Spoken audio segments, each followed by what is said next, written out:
And when we get to this on the, like I said, on the PID loop, you still need to select whether the motor's electric. Also, we have a lot of questions come up about pitch pre-comp and cyclic pre-comp and tail pre-comp.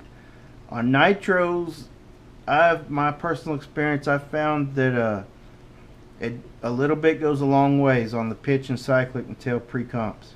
Like it defaults at 5. I don't think I ever raised any of mine above a 12 on the pitch, and maybe 6 or 8 on the cyclic at the very most. Now on electric, it's totally different. It seems almost like if you go up in a 3-to-2 ratio after you get your PID loop tuned in, that and it ends like, it seems like around 30 on the pitch and 20 on the cyclic seems to be some really happy numbers for most people. Like on my max, I've got mine basically set at 36 on the pitch, 24 on the cyclic, and 4 on the tail, and that's how much throttle feeds in based off of the stick command before the PID loop ever does anything, and then the PID loop takes control after that initial oomph. It's just to kind of help keep the power there.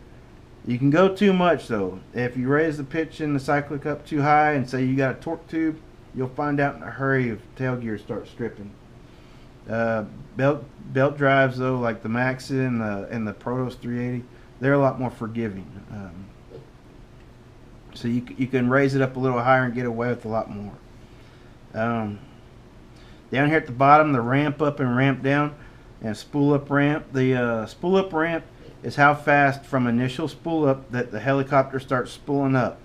Then at some point in time, as it gets up to speed, the ramp up will then take over, and that's what that parameter. And you can see it on logs. Like if you watch like on Castle logs at one time, you could watch the spool up ramp. It would slowly bring the RPMs up, and then if the ramp up was set too low, you would see it taper off some as it got closer to head speed. Whereas if I've raised mine to 20 and my spool up ramp at 2, and when I watch the Castle or the Brain logs, either one, the ramp up stays nice and consistent all the way up to set head speed. The ramp down is just like it says. If you flip from stunt mode, say idle speed 2 to 1, that's how fast it goes from the higher head speed to the lower head speed. Dead zone is used for ESCs like the YGE. Say you get everything, your radio calibrated, you set you get your speed controller all programmed in for high and low throttle, and then you go to spool up and it sits and does nothing for about 10 seconds, and then it starts to slowly spool up like it should. What you would do then is you would raise that dead zone value, and then you try it again, and you keep raising that value until you see the spool up begin instantly from the time you're given the throttle command, instead of having that lag. Then you know your dead zone is set.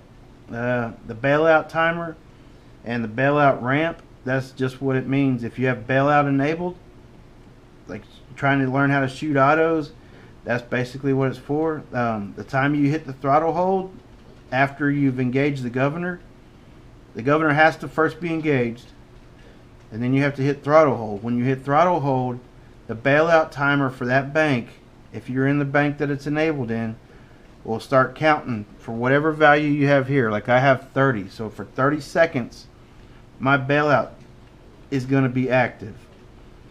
Should I flip out of throttle hold during that 30 seconds, my bailout ramp is going to try to quickly spool up depending on the value set over here. 95 is what I have it set at. That's actually too high for a nitro, I believe. Might even give some torque tubes problems. But with the belt drive like the Max, it doesn't have any issues. But say I shoot my auto, I come in, I know I've only went about 10 seconds into the bailout timer, which is typical for an auto at most. And I want to spool back up and I want to do a soft start. But I don't want to wait 20 seconds. It's simple enough. Just switch banks. Switch your bank switch and then switch it back to the desired bank you want to fly in. It resets the bailout timer and it starts back to to where it's initial spool up, and the next time you spool up, it's going to be a soft start. And that's all it takes to reset that. Okay, so that's about it for the advanced menus with everything that has to do with the regular brain and everything with the latest firmware.